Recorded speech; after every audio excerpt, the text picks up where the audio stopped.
Hello there, this is Road to CHOGM, a CNBC Africa special on the 26th edition of the Commonwealth Heads of Government meetings that will be taking place here in Rwanda's capital city, Kigali, from the 20th to 26th of June 2022.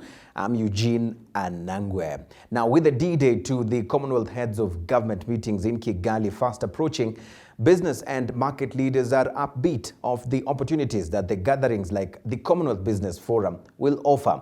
In our first edition of Road to CHOGM, I sat down with Dr. Diane Karusisi, the Chief Executive Officer of Bank of Kigali Group, to speak about her expectations from the Commonwealth Business Forum. I think I'm expecting to see many of my peers who've gone through a similar journey before us. As you know, BK Group has grown into a group of financial services company. We do banking, we do insurance, we do investment banking, technology, and we have ambitions to do more in Rwanda, but also to look to the region and eventually take our services to the region. And I know many of our peers who are on the guest list, I've seen the guest list, have gone through this journey, and I'm looking forward to learning from them and understanding, the challenges ahead for us to be better prepared. Of course, we live in a difficult world with a very, turbulent, as you said, environment. But I think I want to, learn from others how they've done things in the past, so we get prepared. And also something that is very high on my agenda.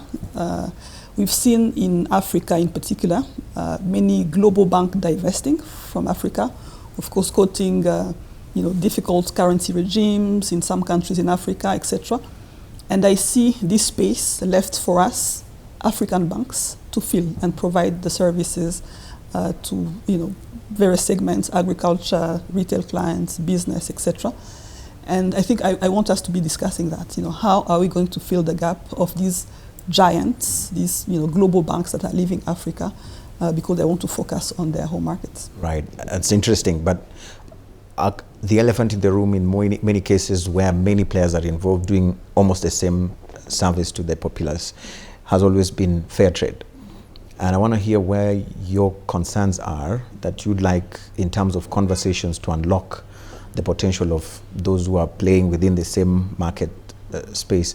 What are those things that you'd be expecting your peers to be conversing as far as ensuring that there's fair trade, because it's not just one country, it's the Commonwealth nations. What is this that you'd be wanting to see? So I think we want to gain experience and knowledge from these regions that are far more integrated than our regions on the continent, that do far more trades, amongst few countries or even more countries than we do on the continent. Because we are moving to implement AFCTA, great news.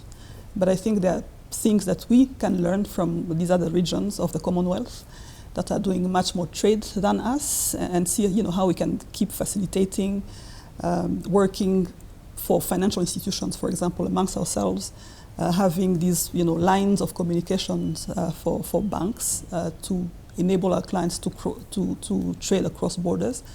So yeah, I think this is going to be interesting. Again, for me, it's a learning opportunity. We'll have people from the world, from 5 continents, and I think it's, again, a very good opportunity for us to learn. Right. I want to bring you back to the country specifically. We've had conversations with government stakeholders, and one of the things that the government is saying it's trying to do is to ensure that Rwanda becomes a financial hub by 2024, just around the corner.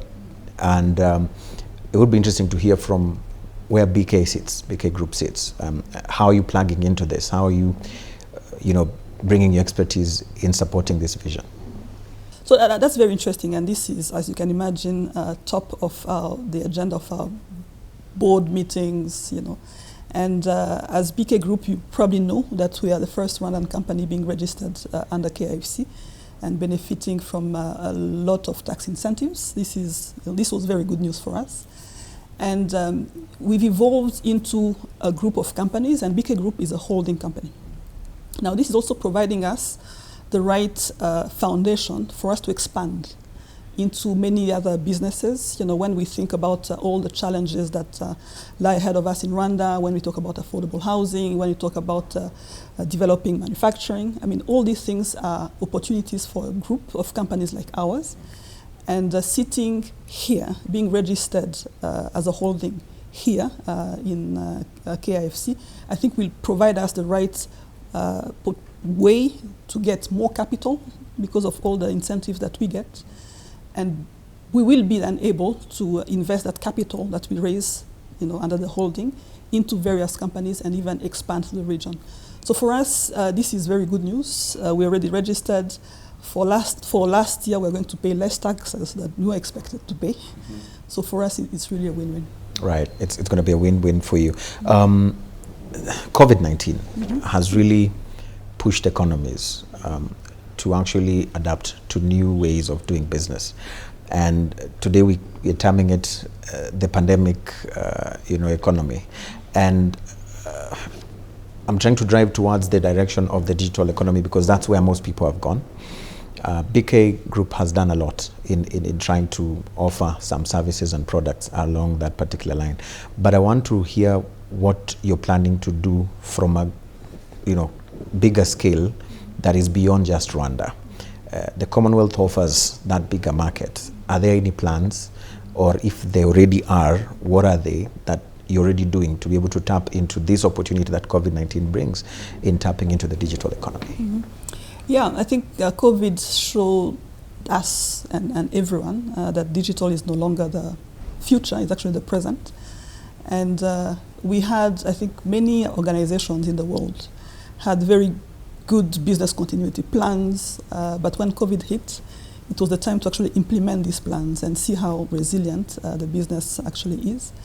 And it was a journey. It's been very difficult for many of us, for all of us. But eventually we reached a point where people could operate from home and still be able to offer all the services.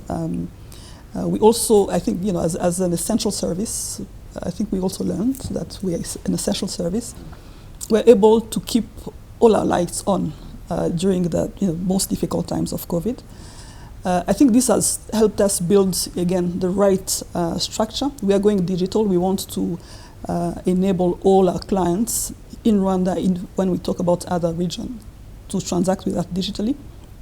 And what we learned during COVID was that all the platforms that we implementing the digital platforms, we need to make them scalable because things can change overnight. Today we have probably 500,000 clients. In 2 years, maybe we'll have 1 million clients or 2 million clients. Our, the investments that we've made, are they scalable? We need to be able to change very fast.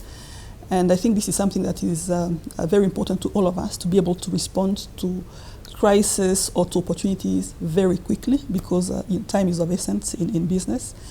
And when we discuss with colleagues and peers during the business forum, the CHOGM business forum, we'll be discussing just that. How are you ready to respond to the next crisis? It can be a pandemic, it can be disruptions from geopolitics, like what is happening in Europe.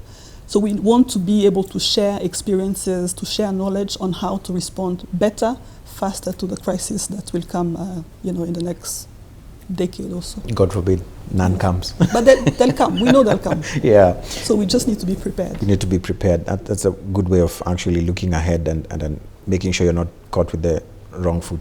As we move towards the end of the conversation, talk to us a bit about how BK Group has transformed itself in its operations to respond to global, challenges.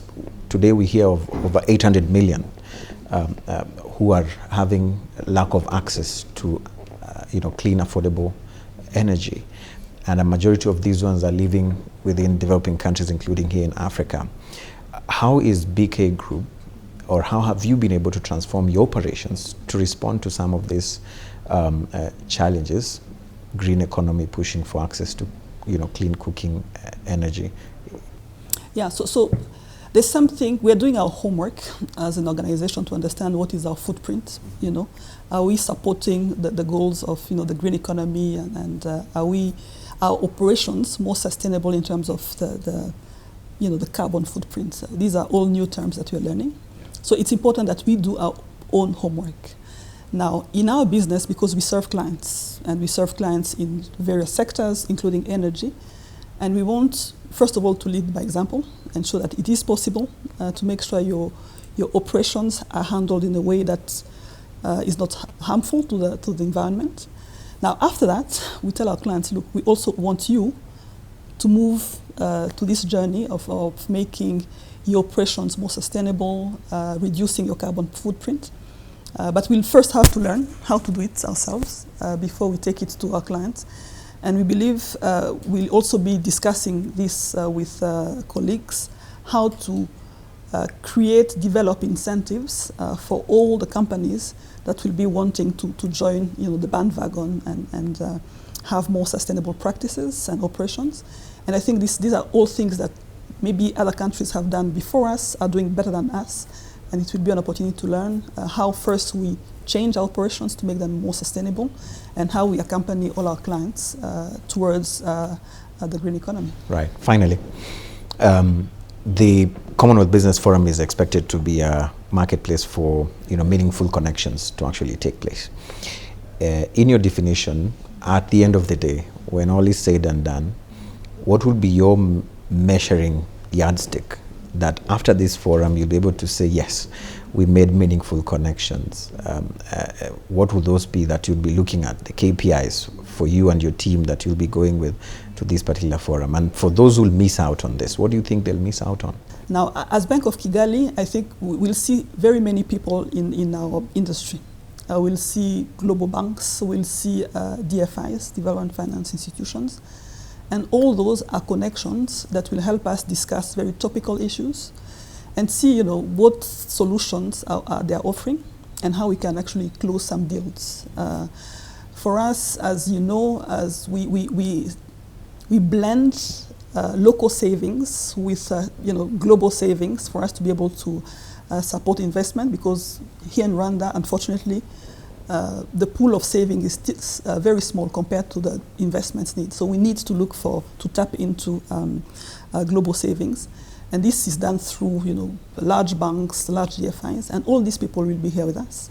And we'll be learning about the solutions they've implemented with other banks in Asia, in the Middle East, etc. All these are countries that are under the Commonwealth. And we hope to be able to say we have 2-3 leads that will take us to eventually a deal that we can close next year, 2023. And that's it on this edition of Road to CHOGM. Stick around for more voices from market leaders, captains of industry, and government representatives on what to expect at CHOGM right here in Rwanda. I'm Eugene, Anangwe. Goodbye for now.